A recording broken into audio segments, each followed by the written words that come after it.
រដ្ឋមន្ត្រីការបរទេស G7 រួមជាមួយតំណាងជាន់ខ្ពស់នៃសហភាពអឺរ៉ុបបានសមតែងការព្រួយបារម្ភចំពោះសកម្មភាពបង្កហេតុរបស់ចិននាពេលថ្មីៗនេះជាពិសេសសម្ពាធយោធាទ្រង់ទ្រាយធំដែលបានធ្វើឡើងនៅជុំវិញកោះតៃវ៉ាន់នៅក្នុងសេចក្តីថ្លែងការណ៍រួមរដ្ឋមន្ត្រីការបរទេស G7 នៃប្រទេសកាណាដា បារាំង អាល្លឺម៉ង់ អ៊ីតាលី ជប៉ុន អង់គ្លេស សហរដ្ឋអាមេរិក និងតំណាងជាន់ខ្ពស់របស់ EU បានគូសបញ្ជាក់ពីការកើនឡើងនៃព្រៃកោះនៃសកម្មភាពអស្ថិរភាពដោយព្រមានថាពួកគេបង្កើនភាពតានតឹងនៅទូទាំងច្រកសមុទ្រតៃវ៉ាន់និងបង្កហានិភ័យដល់សន្តិសុខនិងវិបុលភាពពិភពលោក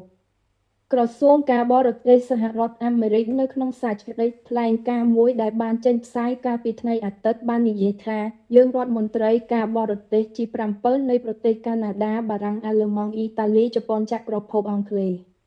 និងសហរដ្ឋអាមេរិកនិងតំណាងជាន់ខ្ពស់នៃសហភាពអឺរ៉ុបសមតែងការព្រួយបារម្ភយ៉ាងខ្លាំងចំពោះសកម្មភាពបង្កហេតុរបស់ប្រទេសចិនជាពិសេសការធ្វើសម្ពាធយោធាទ្រង់ទ្រាយធំនាពេលថ្មីៗនេះនៅជុំវិញកោះតៃវ៉ាន់